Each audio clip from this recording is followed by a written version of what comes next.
Laws and rules. I'll tell you what, the FCA does a fantastic job of getting us and keeping us abreast of all the laws and the rules that we need to be aware of.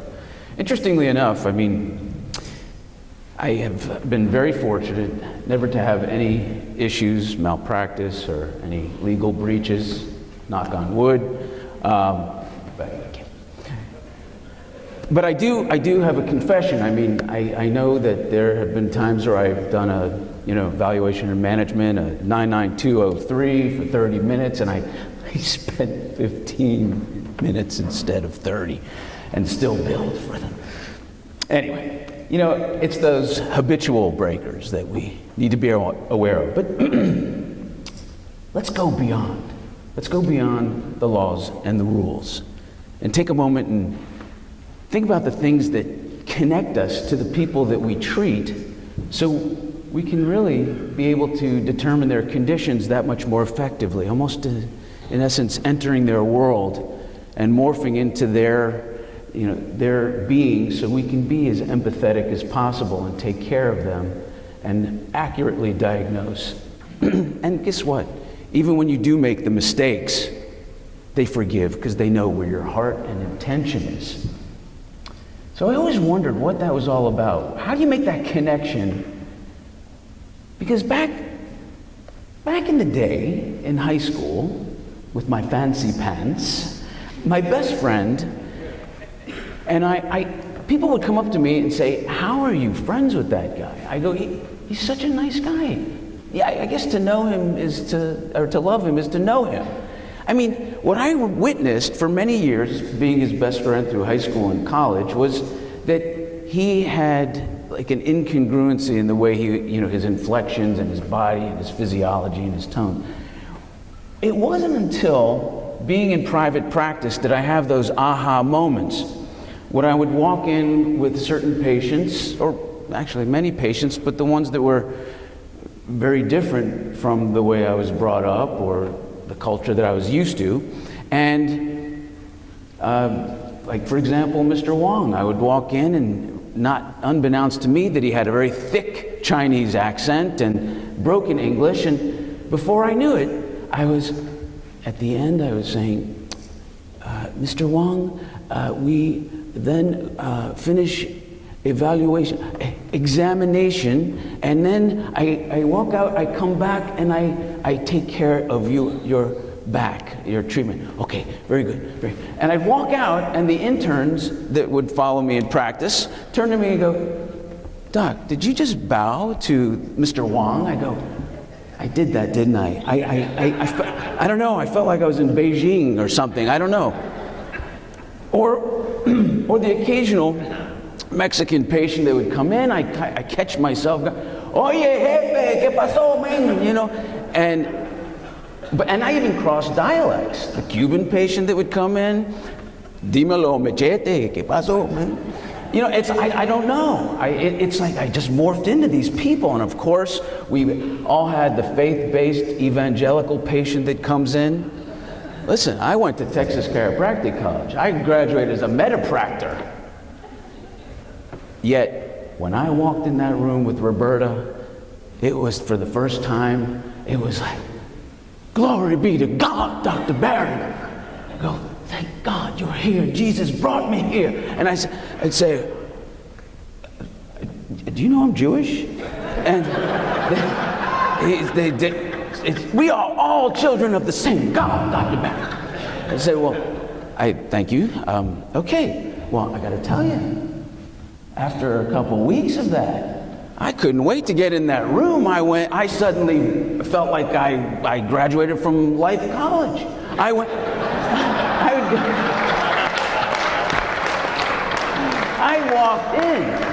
would walk in the room. I swear on my life, Roberta. I walk in the room and it was, "Roberta, I'm going to free you of your subluxations. You are going to heal from above down, inside out. Now rise and feel the power that made the body will heal the body." I swear to you, she got better. I didn't even have to touch her. Working with professional athletes, listen, let me tell you something. You are in an open adjusting area. They are everywhere. They're watching you like hawks. The athletic trainers, especially when you're at a new with a new team. And so the medical doctors on our staff, you know, the orthopedic, the internal medicine, the guys from Cleveland Clinic, they're watching. And they're watching me at rapid fire, adjusting the patients that I'm most comfortable and, you know, have been treating throughout the whole season. And so, you know, I don't have to do my evaluations because I've done them all. So I'm telling you, lightning bolts were coming from my piezoforms, right? 25 monster guys, like 2 hours before, 3 hours before the game, I'm treating like a maniac. My hands are hurting. And this is what I get. So, what is all that cracking going on there? I said, well, you know, talk about a stretch in your ability to be versatile in your communication. I realized I had to explain what I was doing, and I said, well, this cracking that you're referring to, it's basically a high velocity, low amplitude manipulation. It's a grade 5 on the Maitland scale, and you know what actually is happening is, you know, when I crack the joint, I'm actually affecting the muscles that are stretching. But during that stretch, the inertial force, the joints mobilize under that inertial force. It affects, this fast stretch affects the muscles and the joints and the synovium, and under that fast twitch, or that fast stretch, you're affecting the receptor to the muscle, which is the muscle spindle.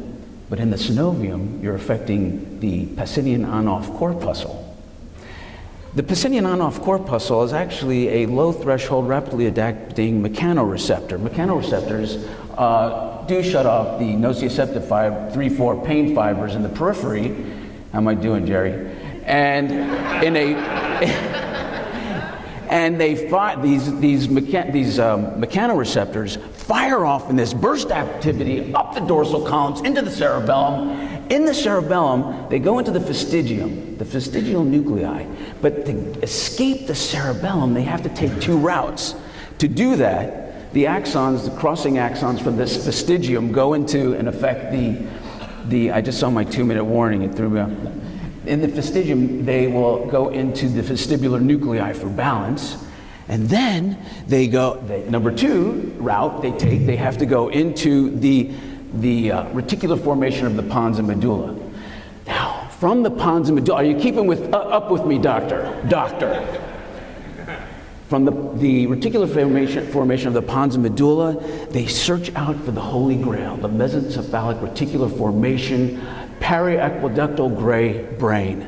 Now, if you are not familiar with the periaqueductal gray brain, it is responsible for descending modulation of pain and defensive behavior, and at that moment, the stimulus affects this periaqueductal gray matter, and dumps this rich source of endorphins into the body, cascading through the system, finding pain relief, and that's why we have so many chiropractic junkies around. Oh, thank you.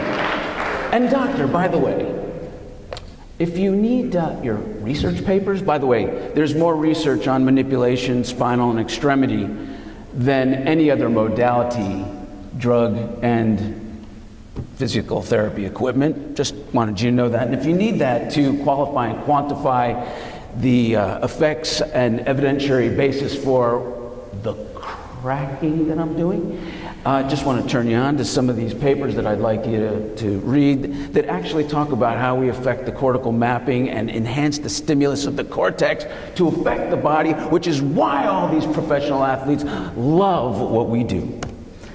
And I'll be happy to give you that stuff. So, how far can you stretch in your ability to communicate? I realized at that point, in the pinnacle of my career, that man, I can stretch. Richard Marshall, This guy is from the hood. This guy and we just absolutely felt, we had a bromance going on. And I mean, two completely different worlds. I love Richard.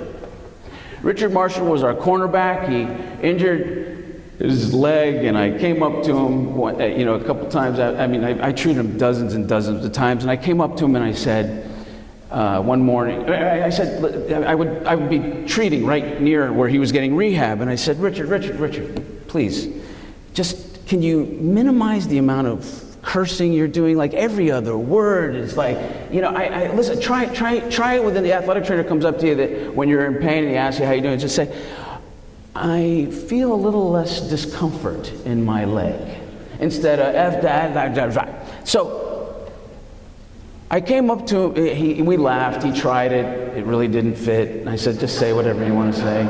And I walked up to him about 2 days later, he's still nursing this leg, and I said to him, so, how's your IT band? Is it still symptomatic? And he goes, what?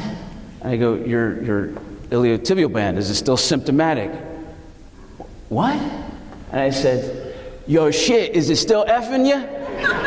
And he goes, yeah, it's doing better, doc. End of story is this. I do want to recognize one of my mentors, Jay Greenstein. I love this guy. He is very didactic and linear. He is the ultimate chameleon of communication because my man Jay, who can deliver a message at over 500 words a minute, can also by night be ghetto fabulous. I call my man G Money.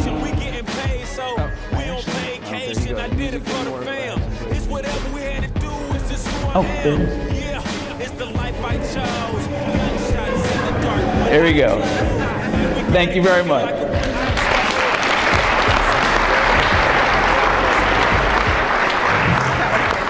Thanks. Thank you. Thanks. Spencer, I would like to welcome